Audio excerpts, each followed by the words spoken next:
Yes, yeah. Figure it out.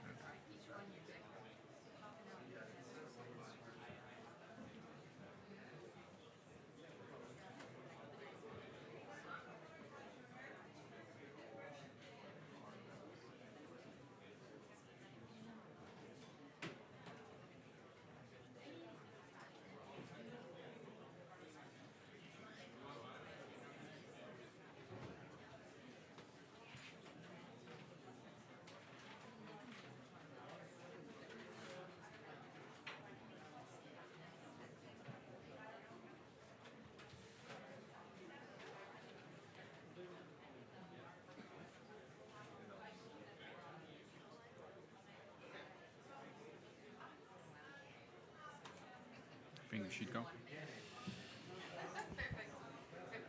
Okay, good morning everyone. We have our next session starting here at the Ocean Pavilion. It's wonderful to have you all here. Welcome again to this time to a working towards a advancing net positive impact on the biodiversity side in the offshore renewable energy. Another very important topic. I'm Mark Heine, I'm the CEO of Fugro. Fugro being the world-leading geodata specialist, we work on land as well as on sea. Two-thirds of our work is on sea, and we have decades of experience collecting ocean data. So today we will talk about biodiversity, and I think that's really great because we also had a lot of effort in this specifically over the last period of time, which is really the great work is done by, I would say, the leadership of UN Global Compact and the Ocean Stewardship, but also Ørsted and the Nature Conservancy coming together, talking about this topic and see how we can bring this to the next level. And Fugro had the privilege also to be part of those discussions and play a role there in the workshop series that were held, which is very important to us, obviously, because we play an important role in many of the work that we do in this industry and for many of the clients operating here. We'll hear some introductory remarks by Erik from the UN Global Compact. Thanks for being here again. And followed by a moderated discussion coordinated by McKenney, Global Director, Renewable Energy from the Nature Conservancy. The panel features, I think, some great expertise, not because I'm on the panel, but because of the others primarily, and I think we'll have an insightful discussion. So I would like to give the floor to Erik right now. Erik. Thank you, Mark, and thank you to Fugro for taking on this role. Fantastic to see you all in this Power Ocean Pavilion. I think it's been a great few days. Learned a lot. It's a big networking hub. And I just came from a Friends of Ocean Action meeting this morning, where we talked about the main topic of the COP this year, the big stock taking and the role of ocean. Are we like a satellite pavilion outside the main theme, or are we in a momentum actually becoming a mainstream topic? And that's very important for this discussion that we're going to have today. I think, like Peter Thompson and I discussed earlier this morning, when the 17 SDGs were made, SDG 14, Life Below Water, was not really considered to be part of it. It was like on the brink of, there were too many SDGs, they wanted to take it out. But Peter championed it gladly, and we finally got it in place. And with the UN Ocean Conference in New York in 2017, we really put ocean and ocean health on the map. And since then, we had a very strong journey on putting ocean and ocean industries on the map of all the 17 SDGs. And I think that's very important, and it's core to discussions today, is that ocean health and conservation is extremely important, and biodiversity, but ocean is also a solution to most of the other SDGs on energy, international trade, food systems, health, and biodiversity. And also governance and strong institutions, very important with the ocean. I mean, it's the biggest global common that we have. So that was the, one of the takeaways today is that ocean is not only relevant for the ocean industries, it's relevant for the general public in a whole new dimension. And that's a message we have to make sure comes across with all our politicians and institutions, because it's not a closed hemisphere, only for the interest of the few. This is a vital part of our planet and community at large. So coming to our offshore renewable energy, of course, that's a critical part for the whole pathway to 1.5 degree. I mean, offshore renewables will play a critical role, and the high-level panel some time back together with EIA stated that 2,000 gigawatt is the target for 2050 output. Now that is a massive journey. Today, if I'm correct, we have about 61 gigawatt capacity globally deployed, which is a lot, but you know, peanuts to what we have on renewables on land. But the breakthrough target for 2030 is 380 gigawatts. And Ørsted was one of the companies working with us in setting this breakthrough. That equals, for every windmill you see in the ocean today, we have to put up 6 more windmills by 2030, 6 years. You know, it's a massive scale up. And then when we look to 2050, for every windmill we have today, we have to put up 33 more windmills, at least. Now, we can do that because technically it's possible. We can probably finance it as well, but it's going to have a massive impact. Of course, this whole supply chain, the footprint of this industry will have a massive footprint. And, you know, in comparing to shipping, there is no global regulatory body to govern this industry.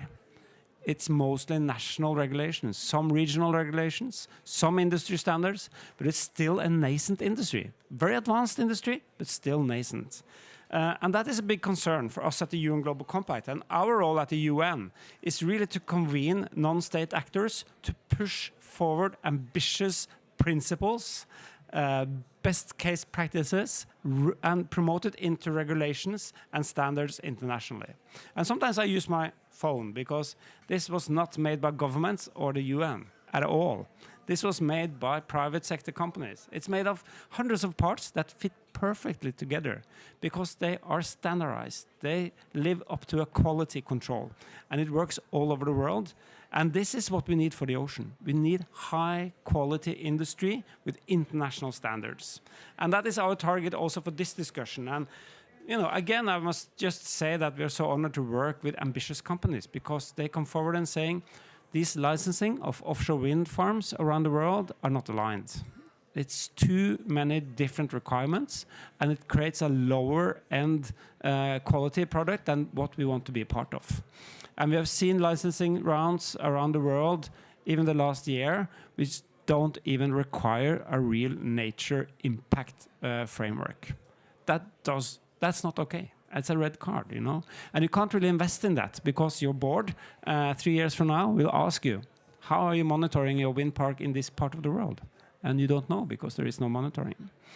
So together with a large group of stakeholders, both governments, academia, and industry partners, we at the UN Global Compact, we have held what we call sprints, kind of a workshop. We try to make them as efficient as possible, like private sector mindset, 4 meetings or 5 meetings in 5 weeks. And we try to have one very clear problem, tackle it, and have an output paper that we can actually rally around. We did that, talked about ocean data yesterday, and today it's about biodiversity. Because when we're going to build all these new windmills, we have to have an alignment on how to monitor our footprint. And biodiversity is a massive concern, of course, for the state, for the builder, for the operator, for the service provider, for all the supply chain actors in this fantastic industry. So let's get this right. And part of the outcome of our great sprint, chaired by my good colleague Jean-Stéphane in NAS in New York, who could not be here, unfortunately, but was that we have a 10-point plan now, a principled approach for sharing and working together on biodiversity metrics for offshore wind. That's a massive first step. Ørsted has independently, as many other offshore wind companies, internalized this or may have their own internal matrices. Of course, that's extremely good. That's how we drive things forward. Now we have to establish an international code of conduct for these things. That's very important. And there is a growing appetite for this. We have to make the community aware of it. We have a high-level panel with 18 heads of states who should internalize this in their own ocean plans. That's our next step, and we should use these conferences to create awareness and knowledge and the solidity of the science-based approach on biodiversity. So that was my opening remarks. I'm handing it over to Bruce, who will moderate the discussion, and hopefully we can learn more about the plans and actions going forward on this critical topic. So thank you very much.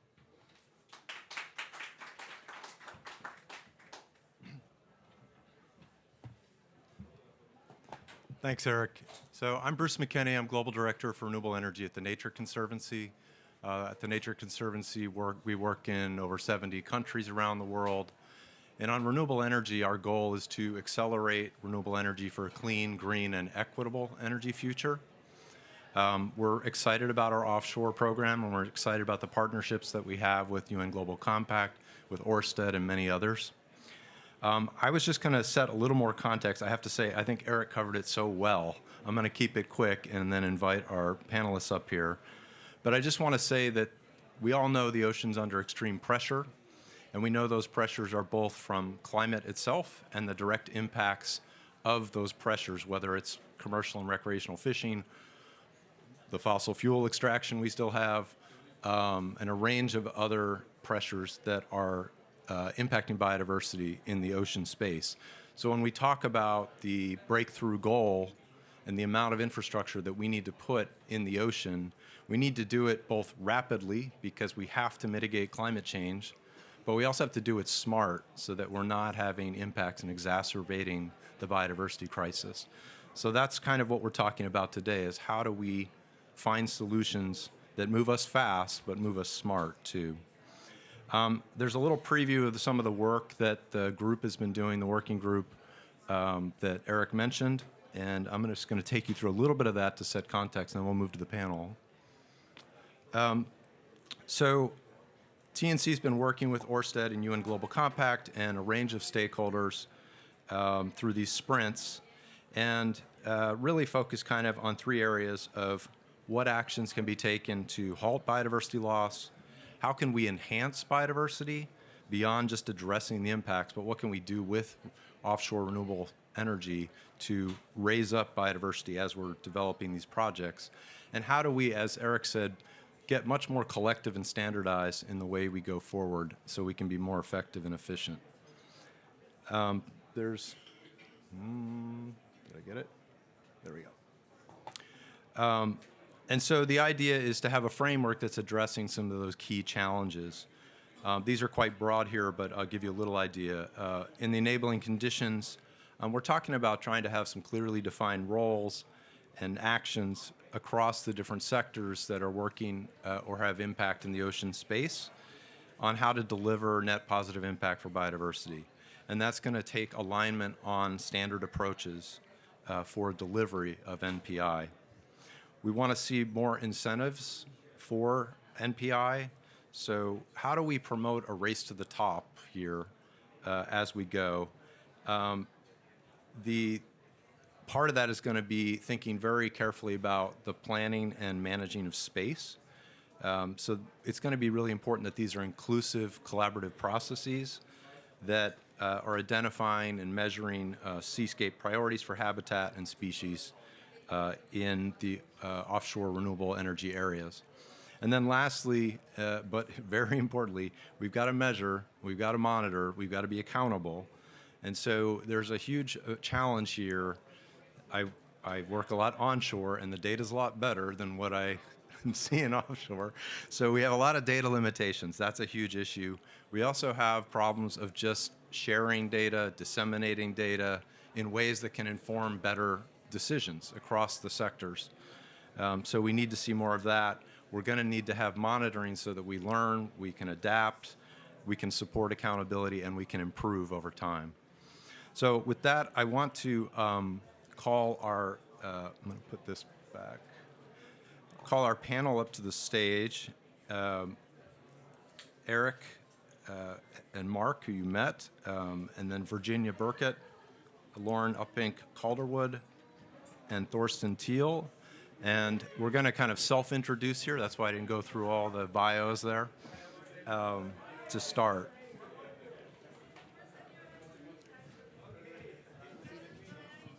So we'll just do it in the opener here. If each of you can just talk a little bit about why your company or organization is engaging on biodiversity, why it's important to your organization. You can keep it at a high level because we're going to dig down deeper here on harder questions, but I want to let you introduce yourselves and why you're here. So we can just run down the line. Yes, thank you. Okay, thanks very much, Bruce. CEO of Fugro, Mark Heine, and involved in probably most of the developments offshore wind globally, obviously doing a lot of work for many operators there. A part of that is also mapping the biodiversity at the start of the project. So it's very often done by environmental baseline studies that we're involved in before actually the site selection is further finalized, and then we collect sea floor information and also subsurface information down to 150 meters or so, what kind of soil characteristics basically are there located in the particular areas. And no doubt my colleagues can explain that better, but every condition of the wind pile is different. Soil conditions, and a lot of people don't know that every wind pile is also different and needs to be constructed in a different way. We are involved in a number of initiatives also to get further up the value, so to say, in getting better solutions there, in monitoring biodiversity also during the construction and afterwards. I'm also pleased to be co-chair of the corporate data group, but I will talk a little bit about that a little bit later from the Ocean Decade, where we try to get private sector all together to share data, so to say, in a better way, and biodiversity is also one of the key topics. Great. I'm Lauren Uppink, Calderwood, so I head global engagement and thought leadership at Ørsted. As you probably all know, we're the largest offshore wind developer. So obviously we depend on the ocean, and it's our friend. But we know two things to be true. One is that climate change is obviously one of the biggest causes of biodiversity loss. And so the best thing we can do to halt biodiversity loss is to build clean energy in the right way, in the right places, as quickly as possible. But we also know that biodiversity and restoring biodiversity can make up for at least a third of mitigation targets, mitigation goals. And so we see this as a key opportunity for us to integrate our work on both climate and biodiversity.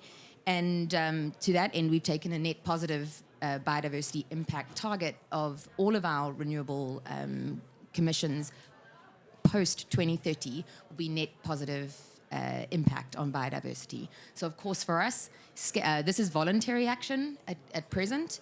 We want to see the rest of the industry come along, but that requires a lot of other collaboration, but also a lot of other enabling mechanisms to be able to do that, like measurement and finance, which we can get into. Yeah. Thank you. Yes, it's working. Hi, I'm Virginia Burkett. I'm Chief Scientist for Climate and Land Use Change with the U.S. Geological Survey. And I lead author on 4 IPCC assessments and 3 national climate assessments. And most recently, the Louisiana Climate Action Plan, which has a wind energy component. And a little later, I'll talk about some of the developments that we have in the Gulf of Mexico. And prior to that, my federal service, I was Director of Fish and Wildlife for the state of Louisiana. And when this concept of offshore wind arose 25 years ago, even 30 years ago, there was a lot of pushback from the wildlife community. And at the time, I was one of those people. And I'm glad, in a way, that we did wait until the monitoring and the assessments and the science were a big consideration, because it was a little premature back 30 years ago to pursue this with respect to biodiversity, which is what we were responsible for. So anyway, we'll talk from a government seat here shortly. Good morning. My name is Torsten Thiele. My background is in infrastructure finance, in particular in data and communications, including subsea cables and other physical infrastructure. But I've really been focusing for the last 10 years on ocean finance solutions that try to do exactly what we're talking about here. integrating finance to deliver positive outcomes for the ocean and for people. And so this is really exciting topic for me. I work with organizations such as the Ocean Risk and Resilience Action Alliance, which is really an effort to bring these different partners around the table to increase the funding here. I was one of the co-authors of this recent Ocean Panel report on 35% is possible, and I'm working with IUCN because it's a big challenge to find financing narratives around nature-based solutions, around larger scale protection. But my expectation, and this is something we're working on in many different frameworks, is that this is actually a financially savvy things to do. So the insetting of nature-based solutions, the integration of positive biodiversity, it's not an exclusion criterion, it's an opportunity. And that's really the aspect we're working on, and this is where we all need to take this. So again, I'm Erik at the UN Global Compact, and just to say, this is a fantastic panel, because what we really need to do is to establish a benchmark, and that's really what we're doing here. We have the same experience on the Science-Based Target Initiative, on climate targets, how you commit as a company to the SBTi, as companies here have done, and you report on it, and you get it verified at an annual basis. That makes it investable. It's a bankable company on the climate factor. Very attractive for the big, long investors, asset owners. And what we're doing here now is taking a leapfrog step on the science-based target for nature. It's a very complex process, but doing it industry by industry like this, bottom up, is a very crucial step, so that the banks and investors have a reference to see, okay, they're saying they're nature positive, how can we measure it? Well, we have this aligned framework, and this is a major step so that we can, so Torsten can rally his dollar friends to really put more money into this industry, which is deeply needed. And also, we should use the opportunity to make sure we also tap into a just transition. It has to be community-based. I'm from Norway. We have some big scandals there the last 18 months. A big onshore windmill farm was set up for getting to consulting with the Sami people.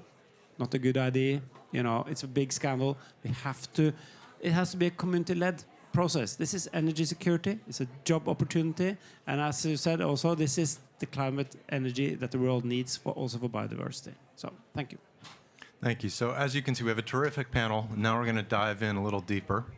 Lauren, I'm going to start with you.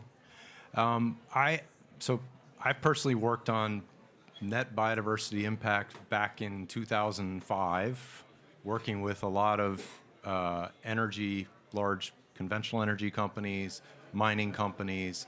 They committed to it. I would say it kind of floated in the air more than getting to the ground. And I'm curious, Ørsted's made a very serious commitment here. 2030 is pretty soon.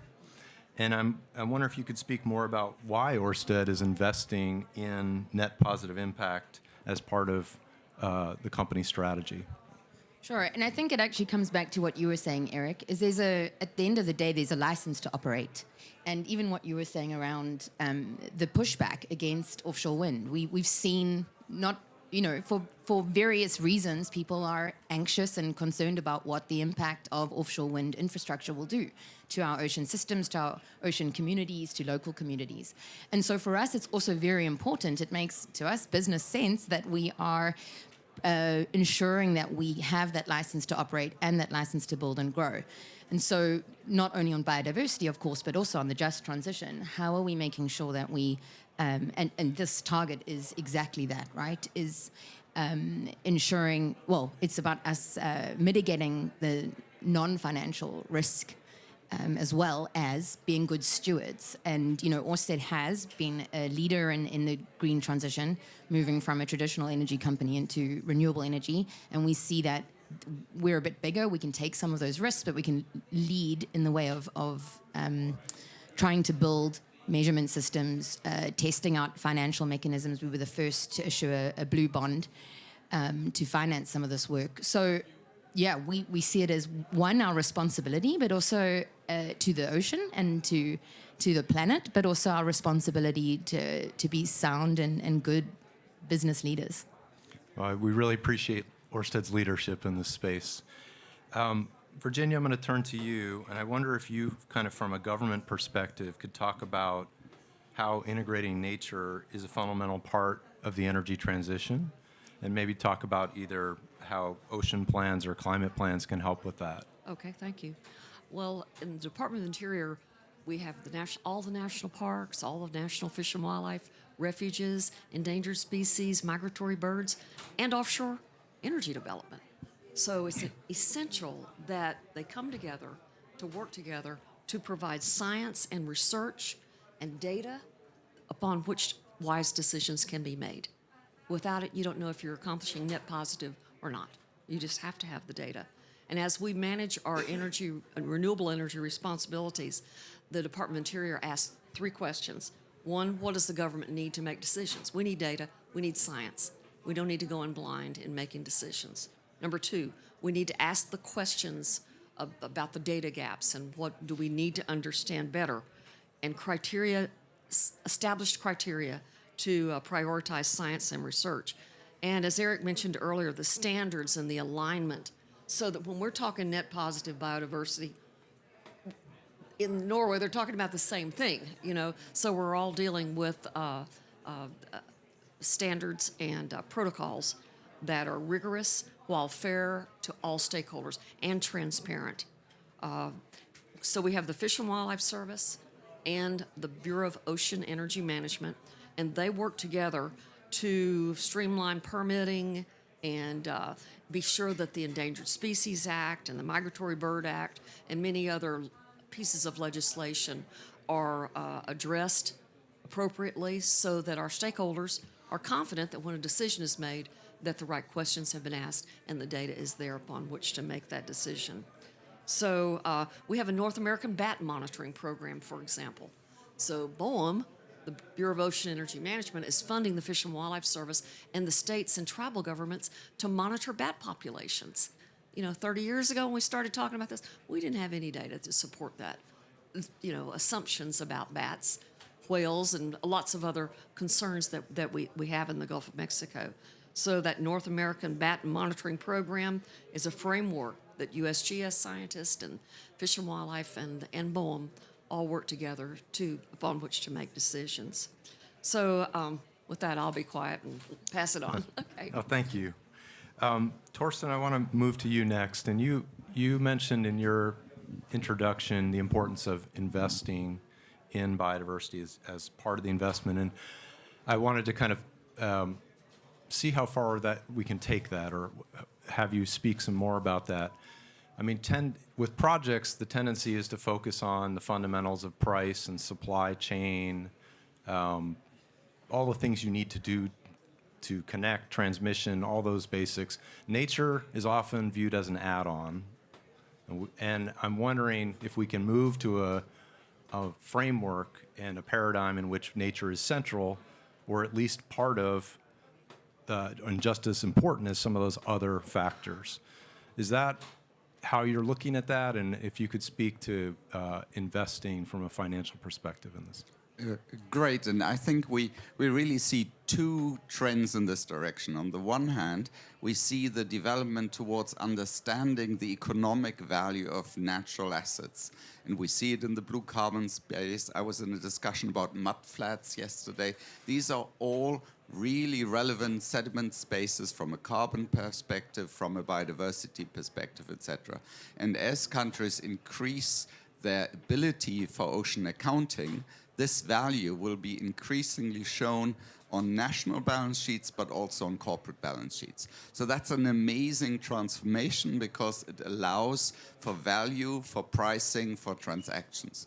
But what we have also happening at the same time, and we heard about the sustainable ocean plans, we heard about the social license to operate. So I was working with some of the leading development finance institutions who've been looking at their sustainable blue economy programs, and they are moving from looking at individual transactions and sectors to an ecosystem-based approach.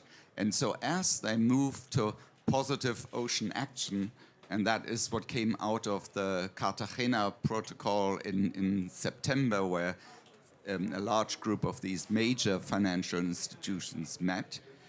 They are increasingly looking to this broader range of benefits. And you can see it very clearly in areas where we already see the wetlands more integrated into the project. When Bechtel worked on Rotterdam port expansion and included much larger sense of wetlands, that was for financial reasons. But it delivered significant biodiversity benefits. And so we are encouraging actors in the renewable space to really think about this, the seascape, the coastscape in which they operate, and identify those additional biodiversity benefits. Because obviously they go to biodiversity itself, but they also go to the adaptation challenge, they go to resilience issues, and they go to this broader management and therefore the opportunity. So if on the one hand we have all these additional commitments by governments under Kunming Montreal and the Global Biodiversity Framework and the funds that come from the public side, if we can complement that with positive ocean action from the corporate sector in the renewable space, and it actually, for me, it goes even beyond just the renewable energy. I'm from Hamburg. We have a very large port and we have renewable energy outside. We will need to find more ways to electrify shipping, and renewable energy offshore can play an important role. So planning that whole process, integrating these different actors, and the expansion is what is required to do this in a way that actually delivers for nature and for people in that space. So I think we will see a really fundamental shift from the financial community to engage in here. And to close with, I think this is where the data side becomes so important, because the data side not only gives us the monitoring of what's happening, it also gives us the opportunity to make decisions in almost real time, in a very granular way. And that is a really powerful tool for finance then to decide where to invest, with whom to invest, where to divest. So the data becomes part of the management effort. And so an integrated data solution that serves not just the conservation side, not just the commercial side, but really all of these actors is such a key platform.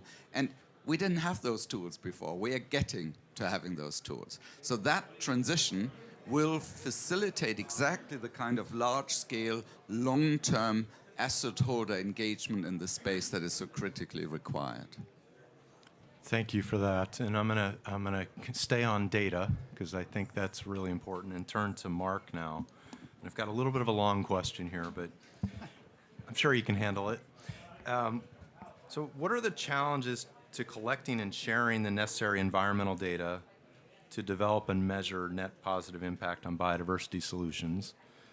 And what are those unique parts of biodiversity that might be tougher than other types of data you work with? And how do you see the best process for collecting and sharing these data? Okay, long question indeed. I can come back. No, hit the first okay. one.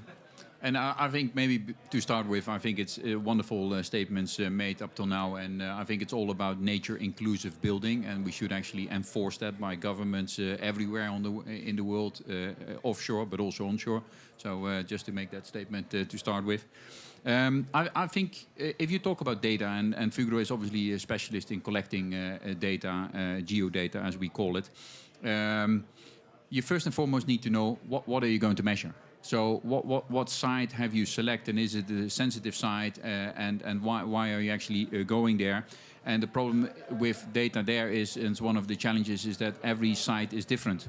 And every site has different characteristics and effect on the whole ecosystem there. So you need to get to that baseline study. So you do a baseline study in most of these projects, and hopefully not in a very sensitive site, because you have selected another one. And then thereafter, you need to take some mitigation measures and decide, okay, start monitoring if you're really successful in your mitigation. That is a problem because that is another challenge. So first and foremost, you have decided, okay, these are the key data sets that you need to collect and monitor during even also the operation itself to actually build the whole wind farm itself, which sounds very simple, but there are no solutions yet out there, not enough technical solutions to do that. And I think we're doing a lot of research also with universities to bring more to the table there. But we can also think about, and I know Ørsted is doing that, others could do more of that, also in how you actually collect your data, how you actually construct the whole structure there, because sometimes I feel that because some of these operators, definitely not Ørsted, are working in the wind environment and therefore in the renewable space, they are already in the good corner, and they don't have to think about emissions during the construction. And this is a topic of Erik as well. Vessels unfortunately don't have alternative fuels yet very effectively, but there's a big difference between one vessel and the other vessel. So I think we need to also take that into account during the operation and start to measure the impact on biodiversity during the construction, because that will be decades of construction that we're actually looking at. So to effectively monitor what that does to the whole ecosystem, knowing what data you need to collect is a problem in itself.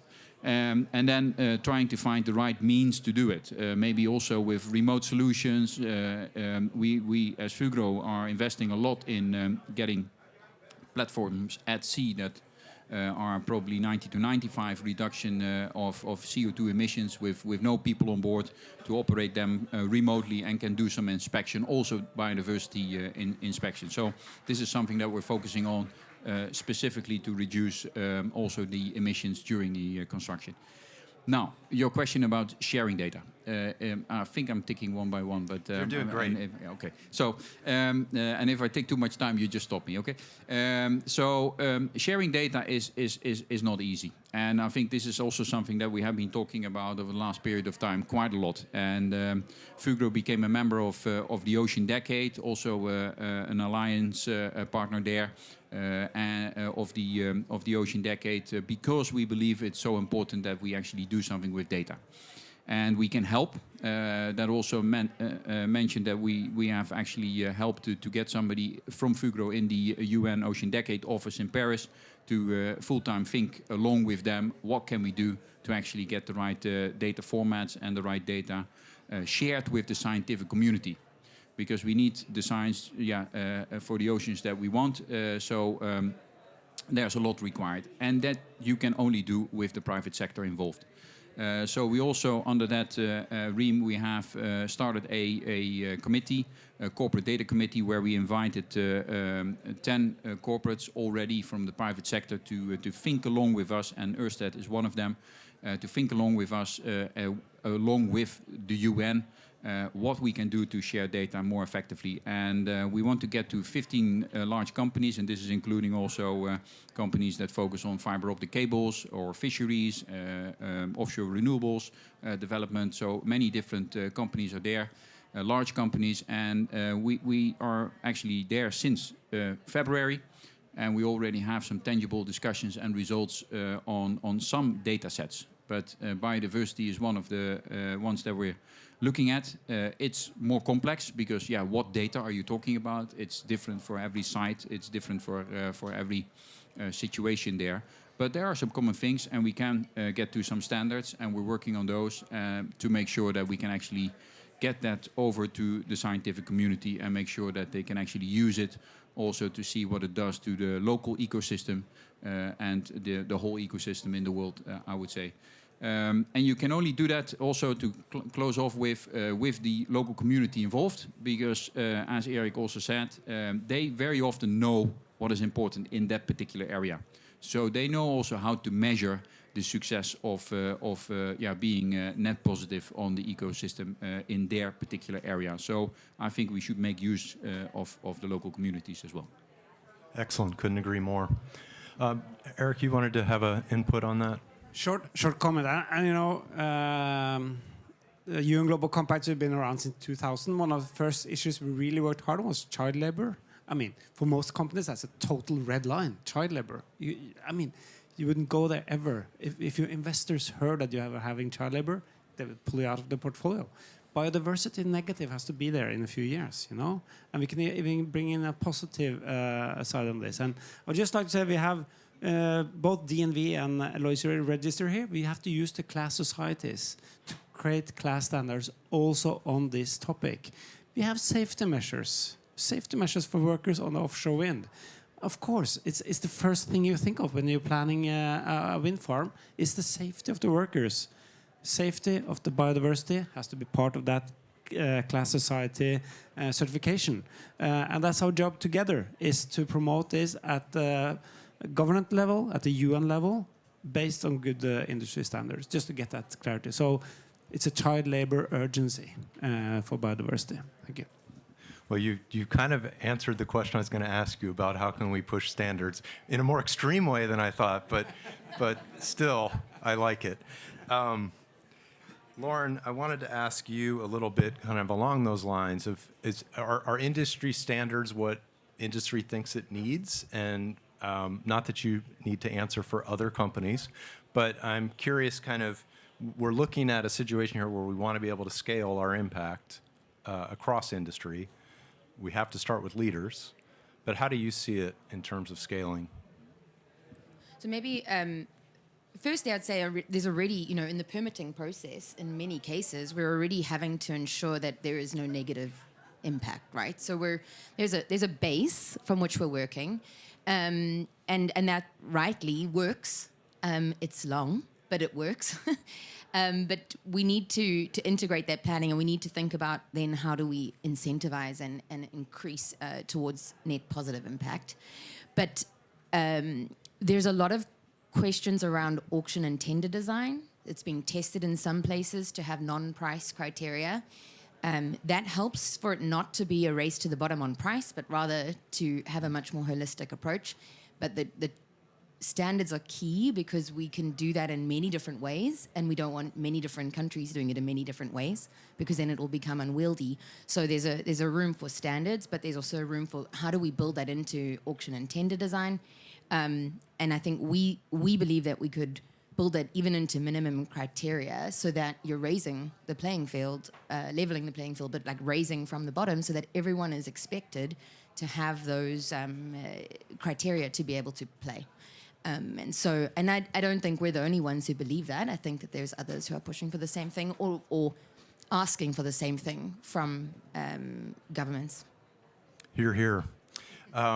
Torsten, I wanted to just turn to you, and I should say to the audience, if you have a question, we're going to open it up here in a minute, so put on your thinking cap.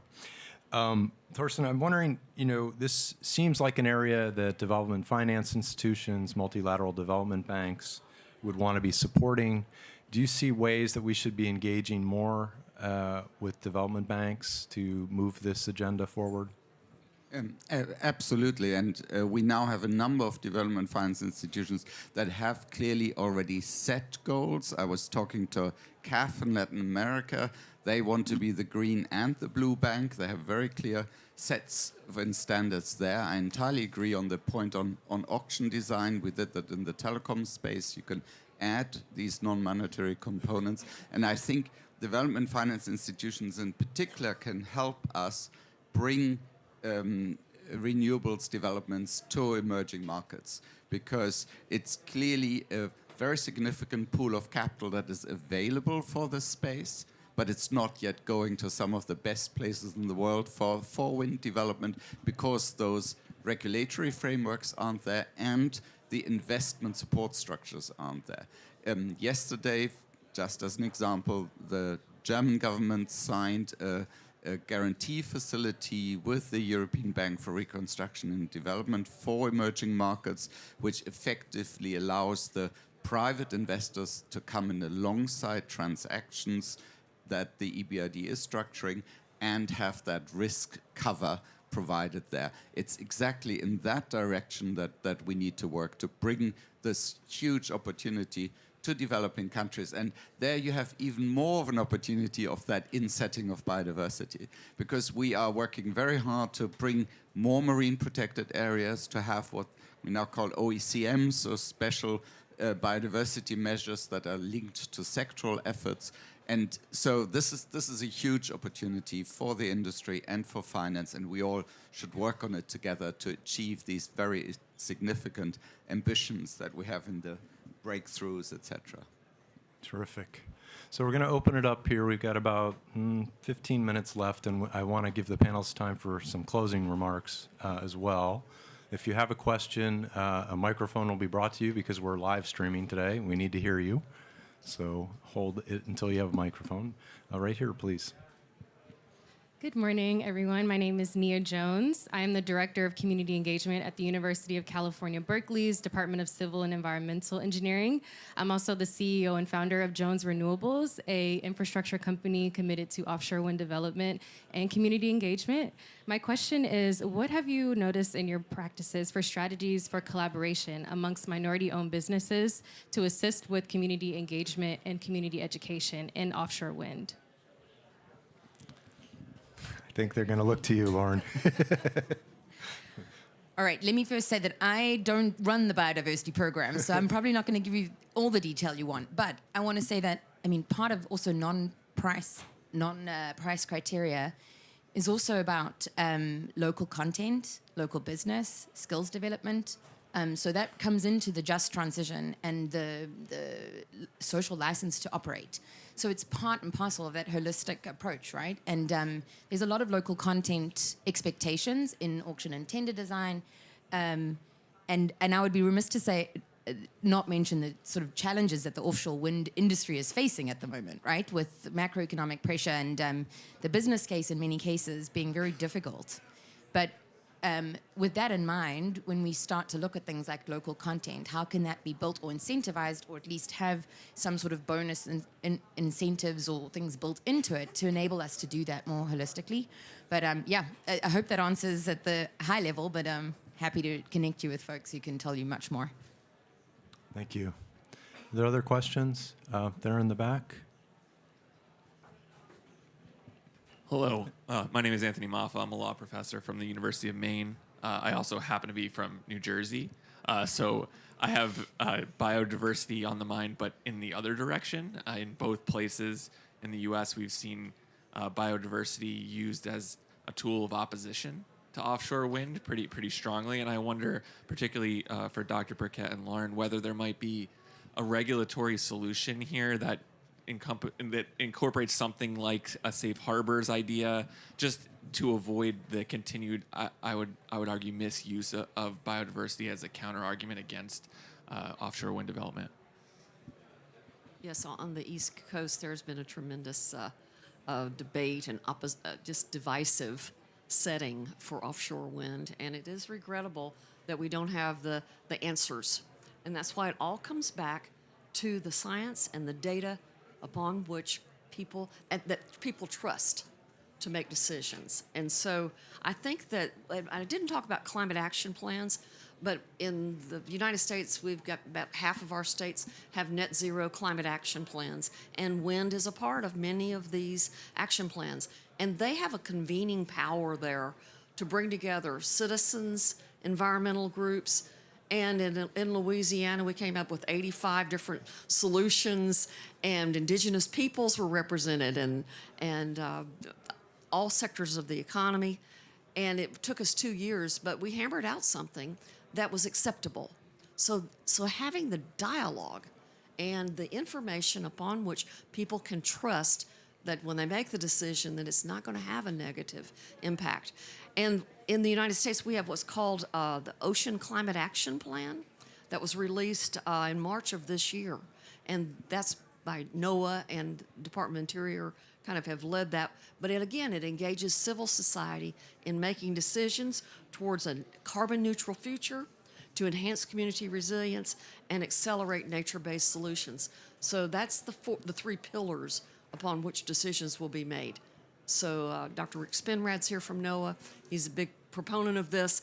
And so I think we're poised now so much in such better place with the promise and the call for action with offshore wind, the demand and the environmental community and the fish and wildlife community where I come from, saying we do need solutions, but they have to be net positive for biodiversity. That's the whole gist of it right there, I think. So thank you for your question. Thank you. Right here in the front. Hi, I'm Mira. I'm from Duke University. I'm a student still, not unlike a lot of others here. So my question was about the term net that we have in our title here. And from what I know, biodiversity is not the same as, say, carbon that can be quantified easily in tons or some other metrics. So when we say net impact, and I know that action is only possible when we, it's easier when we quantify things. So when we say net biodiversity impact, how are we quantifying it? Something as complex as biodiversity, and how do we get there? So. I don't know if anybody wants that or if I should take that one. That one seems in my wheelhouse. So yes, it's a lot more complicated than emissions. At the same time, there are principles in terms of how you do it, and these are things like if you have an impact to this type of ecosystem, you should try to restore a similar type of ecosystem. If it's you should be doing that in some proximity to where the impact is so that the people or species that were affected are in close proximity. There's a range of things that are principles that guide that. But then you get into a lot of very complicated science around species and ecosystems. But there's a lot of work that's been done on this over the last couple of decades. I think what I worry about is that we don't get stuck in what has been called kind of the precision trap. We work so hard on measuring every little thing that we forget to take action.